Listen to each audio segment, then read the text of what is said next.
Hamas red cross വഴി ഏറ്റവും ഒടുവിൽ ഇസ്രയേലിന് തിരികെ നൽകിയ മൃതദേഹം ഇസ്രയേൽ അമേരിക്കൻ സൈനികൻ ഇറ്റൈ ചെൻ ആണെന്ന് ഇസ്രയേൽ സ്ഥിരീകരിച്ചു. അമേരിക്കൻ പ്രസിഡന്റ് ഡൊണാൾഡ് ട്രംപിന്റെ മധ്യസ്ഥതയിൽ നടത്തിയ ഗാസ യുദ്ധവിരാമ കരാറിന്റെ ഭാഗമായാണ് 19-കാരനായ ഇറ്റൈ ചെന്റെ മൃതദേഹം ഹമാസ് ഇസ്രയേലിന് തിരികെ നൽകിയത്. ഇക്കാര്യം ഇസ്രയേൽ പ്രധാനമന്ത്രിയുടെ ഓഫീസാണ് സ്ഥിരീകരിച്ചത്. ഹമാസിന്റെ സായുധ വിഭാഗം ഗാസ നഗരത്തിലെ കിഴക്കൻ ഷെജാസിയ ഭാഗത്തു നിന്നും ഒരു ഇസ്രായേൽ സൈനികന്റെ മൃതദേഹം കണ്ടെത്തിയതായി അറിയിച്ചിരുന്നു. ഇസ്രായേൽ സേനയുടെ നിയന്ത്രണത്തിലുള്ള ഒരു പ്രദേശമായതിനാൽ അവിടെയുള്ള അവശിഷ്ടങ്ങളിൽ തിരച്ചിൽ നടത്താൻ ഹമാസിനും റെഡ് ക്രോസ് ഉദ്യോഗസ്ഥർക്കും ഇസ്രയേലിന്റെ അനുമതി ഉണ്ടായിരുന്നു. സ്റ്റാഫ് സാർജന്റായിരുന്ന ചെൻ 2023 ഒക്ടോബർ 7-ന് ഹമാസ് ആക്രമണ സമയത്ത് IDFന്റെ 7-ാം ബ്രിഗേഡിൽ സേവനം അനുഷ്ഠിക്കുകയായിരുന്നു. IDFന്റെ റിപ്പോർട്ടുകൾ പ്രകാരം കിബൂട്സ് നിർ ഓസിൽ നടന്ന ഒരു സംഘർഷത്തിൽ ചെൻ ഒരു യുദ്ധ ടാങ്കിനുള്ളിൽ കൊല്ലപ്പെടുകയും അതിനുശേഷം ഇയാളുടെ മൃതദേഹം ഹമാസ് സേനകൾ ഗാസയിലേക്ക് കൊണ്ടുപോകുകയുമായിരുന്നു. ഇസ്രയേലിലെ hostage and missing families forum അദ്ദേഹത്തിന്റെ മൃതദേഹം തിരിച്ചെത്തിയതിനെ സ്വാഗതം ചെയ്തെങ്കിലും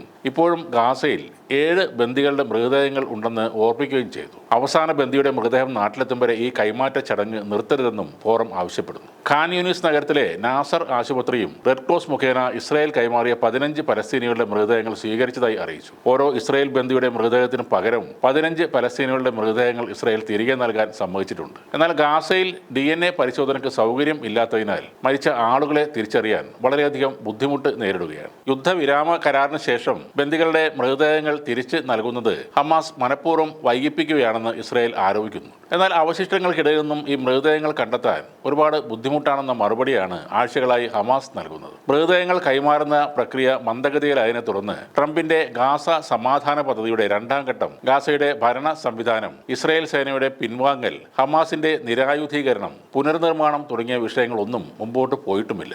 യുദ്ധവിരാമ കരാറനുസരിച്ച് ഹമാസ് 72 മണിക്കൂറിനുള്ളിൽ തങ്ങളുടെ കൈവശമുള്ള 20 ജീവനുള്ളവരെയും 28 ബന്ദികളുടെ ശരീരങ്ങളും തിരികെ നൽകാൻ സമ്മതിച്ചിരുന്നു. ഒക്ടോബർ 13-ന് എല്ലാ ജീവനുള്ള ഇസ്രായേൽ ബന്ദികളെയും 250 പലസ്തീൻ തടവുകാരെയും 1718 ഗാസ തടവുകാരെയും ഇരു വിഭാഗവും പരസ്പരം വിട്ടുകൊടുത്തു. അതുവരെ ഇസ്രയേൽ സ്വീകരിച്ച 19 ഇസ്രായേൽ ബന്ദികളുടെ മൃതദേഹങ്ങൾക്കും തായ്, നേപ്പാളി എന്നീ വിദേശ വംശജരുടെ 2 മൃതദേഹങ്ങൾക്കും പകരമായി 285 പലസ്തീനികളുടെ മൃതദേഹങ്ങളാണ് തിരികെ നൽകിയത്. ഇനിയും ഗാസയിൽ കുടുങ്ങിയിരിക്കുന്ന 7 മരിച്ച ബന്ദികളിൽ 5 പേർ ഇസ്രായേലികൾ, ഒരാൾ താൻസാനിയൻ, ഒരാൾ തായ് പൗരൻ എന്നിങ്ങനെയാണ് കണക്കുകൾ. ഇവരിൽ ഒരാൾ ഒഴികെ ബാക്കി എല്ലാവരും 2023 ഒക്ടോബർ 7-ന് ഹമാസ് നയിച്ച തെക്കൻ ഇസ്രായേൽ ആക്രമണത്തിൽ ബന്ദികളായ 251 പേരിൽ ഉൾപ്പെട്ടവരായിരുന്നു. ആ ആക്രമണത്തിൽ ഏകദേശം 1200 പേരാണ് കൊല്ലപ്പെട്ടത്.